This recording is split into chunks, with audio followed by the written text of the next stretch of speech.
From what can be argued as a controversial previous episode, this time around, the fourth episode, shall we say, sticks to its roots, for the most part. It begins with Ellie looking at her reflection in the mirror, while holding the gun she obtained at Bill's house without Joel's knowledge, while Joel himself scavenges for gasoline to refuel the truck. I do appreciate the interaction where Ellie shares puns to Joel from the booklet. Not only does it deepen the relationship of the duo, but it also pays tribute to the game. For those who are unaware, the pun booklet is in reference to a portion of the story DLC of the first game. I will not share any more details on that to mitigate spoilers. The succeeding event also pays tribute to the game, where the interaction between Joel and Ellie with regards to Bill's comic book and quote-unquote other materials commences. Definitely a thumbs up, especially when it was pointed out during the podcast that we were expecting this in the prior episode. Better a little late than never, I should say. I also appreciate the slight deviation with their interaction in the woods, where Ellie gets to taste preserved food obtained from Bill's settlement, along with discovering Joel's love for coffee.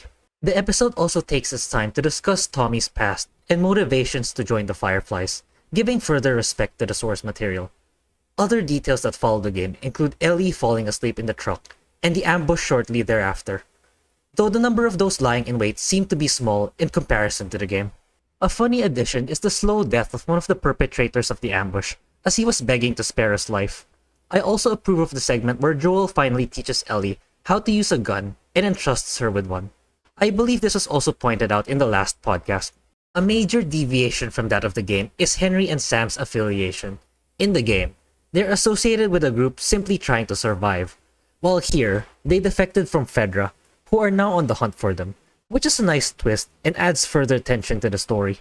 In the final moments, it is clear that the relationship of Joel and Ellie is beginning to progress substantially, which is admittedly well written, and not long after, they are held up by a man and a boy, not unfamiliar to those who played the games. In conclusion, I can say confidently this time that I thoroughly enjoyed this episode, and no longer due to high emotions that I gave out in my review in episode 3. You most certainly should not skip this episode, as similarly to the start of the series, episode 4 pays much respect to the source material, all while being cleverly expounding and deviating from the video game. What do you guys think of episode 4? Sound off in the comment section below.